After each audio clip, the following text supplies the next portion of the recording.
2020년 12월 22일 화요일, 오늘은 시편 52편 말씀입니다.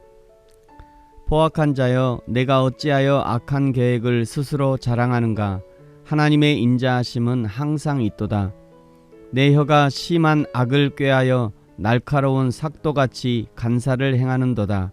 내가 선보다 악을 사랑하며 의를 말함보다 거짓을 사랑하는도다. 셀라.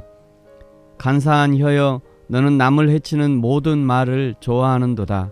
그런즉 하나님이 영원히 너를 멸하시며 너를 붙잡아 내 장막에서 뽑아내며 살아있는 땅에서 내 뿌리를 빼시리로다. 셀라.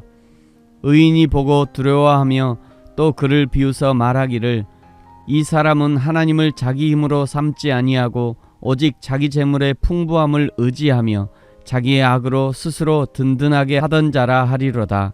그러나 나는 하나님의 집에 있는 푸른 감람나무 같으며 하나님의 인자하심을 영원히 의지하리로다. 주께서 이를 행하셨으므로 내가 영원히 주께 감사하고 주의 이름이 선하심으로 주의 성도 앞에서 내가 주의 이름을 사모하리이다. 아멘.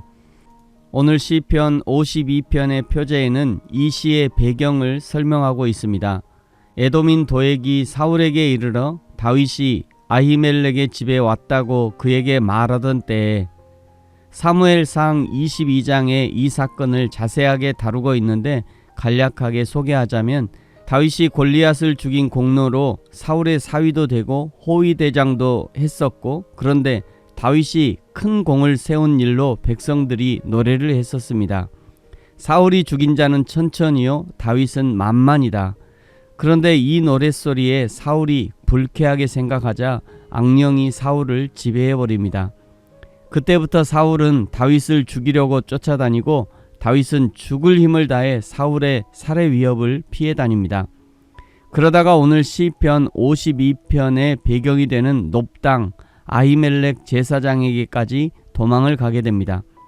허겁지겁 아무것도 없는 비무장 상태로 도망온 다윗이 먹을 것을 요구하자 아히멜렉 제사장이 하나님께 제사하려던 거룩한 떡을 다윗에게 내놓고 칼을 요구하자 다윗이 죽였던 골리앗의 칼을 내어줍니다. 그런데 그때 그 현장에 사울의 목자장 도액이 함께 있었고, 나중에 다윗을 찾는 사울 편에서 아히멜렉이 다윗을 피신시켰다고 고발합니다. 사울이 군사들에게 아히멜렉 제사장을 죽이라고 명령하지만 군사들이 제사장 죽이기를 주저하자 도액이 앞장서서 제사장 85명과 놉성의 남녀와 아이들과 소와 나귀와 양까지 완전히 진멸해버립니다. 놉당의 제사장 아히멜렉은 하나님의 사람 다윗을 도왔다가 놉 성읍이 모두 살해를 당하는 처참한 일을 당하게 되는 것이죠. 이것이 시편 52편의 배경이 됩니다. 52편을 시작하면서 포악한 자여, 당시에 놉당 진멸에 앞장섰던 도액을 말하는 것이죠. 도액을 고발하면서 5절에 그런즉 하나님이 영원히 너를 멸하시며 너를 붙잡아 내 장막에서 뽑아내며 살아있는 땅에서 내 뿌리를 빼시리로다. 셀라. 하나님이 이렇게 도액을 심판하신다는 것이지요. 이 사람 도액이 어떤 사람이었습니까? 7절, 이 사람은 하나님을 자기 힘으로 삼지 아니하였고 오직 자기 재물의 풍부함을 의지하였고 자기의 악으로 스스로 든든하게 하던 자라 하리로다.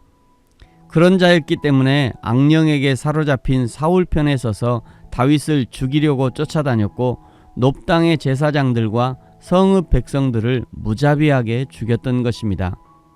그러나 다윗은 그런 도액과는 다르다고 고백하지요. 8절에 그러나 나는 하나님의 집에 있는 푸른 감람나무 같으며 하나님의 인자하심을 영원히 의지하리로다.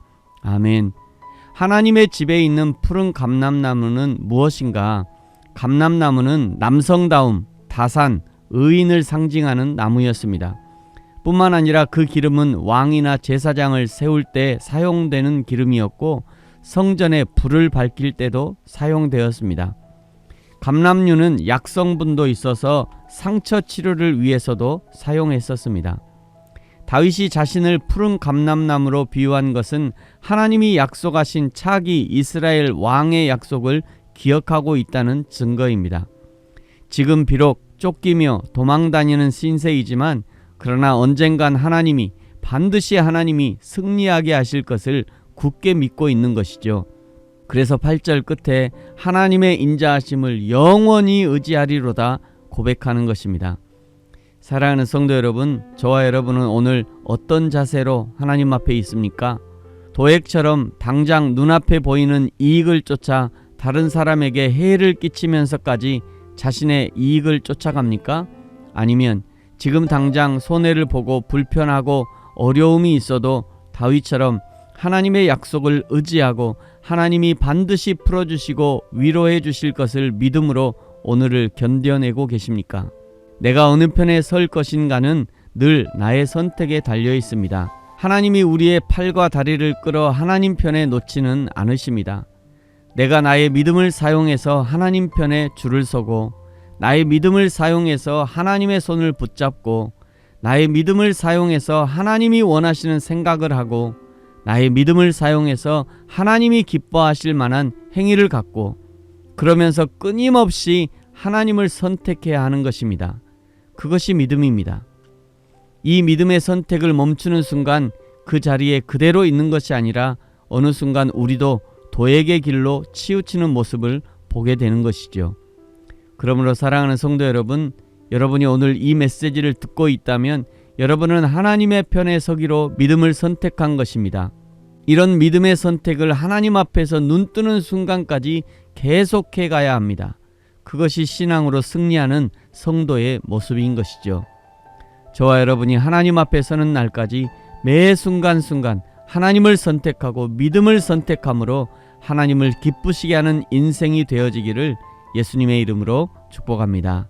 아멘. 기도하겠습니다. 하나님 아버지 감사합니다. 끊임없이 믿음의 사람 다윗을 괴롭혔던 사울과 도액처럼 세상이 믿음으로 살아가는 우리를 괴롭히고 믿음의 행위와 결단을 방해하고 어떻게든 하나님께 나아가지 못하도록 방해하지만 그러나 우리는 끊임없이 하나님을 선택하게 하시고 끊임없이 믿음을 선택하게 하시고 우리도 끊임없이 여호와 하나님 편에 있을 수 있도록 우리를 인도하여 주옵소서.